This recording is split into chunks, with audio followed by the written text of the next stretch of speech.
Hey Sunrise, it's Andrew here with your small group questions for this week. So we come to Matthew 5:17 through 20.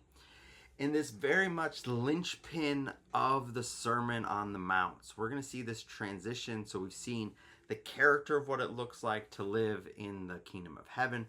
We've seen the call to live out that character in the world.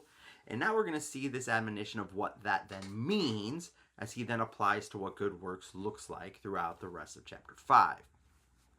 And so as we enter into verse 17, what does it mean that Jesus has not come to abolish the law and the prophets? What are the law and the prophets? What does he mean by that statement, first of all? And then from that, why would people think that his teaching would contradict the law and the prophets?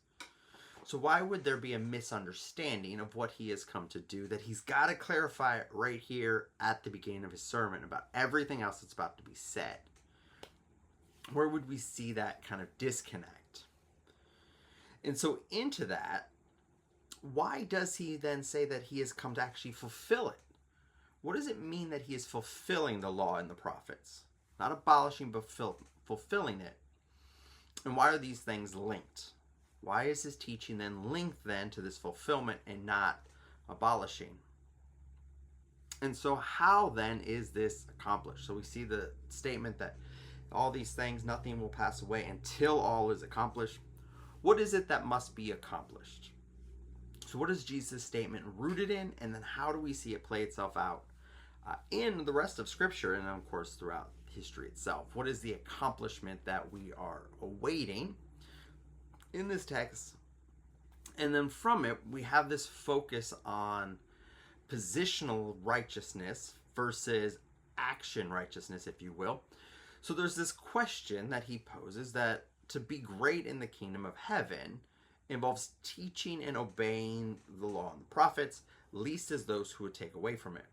Why is this positional stature playing itself out here? Why is this least and greatest part of Jesus' teaching here? And then directly connected to this, how then do we see this when it comes to the idea of our righteousness must exceed that of the Pharisees? Pharisees were the most righteous people of their day. So how then would righteousness exceed theirs? What is Jesus talking about in this text about true righteousness? Where does this come from? And how is this lived out in the good works that we saw last week or 2 weeks ago in verses 13 through 16? So again, as you work through the whole text, this really does push us forward into the rest of chapter 5 as we see the good works and righteousness play itself out, what this true righteousness looks like, what it means, and how it is different from the Pharisees. So it's very key that we understand this rooted righteousness right here in this text so we understand what Christ will unpack for us in the remainder of the Sermon on the Mount.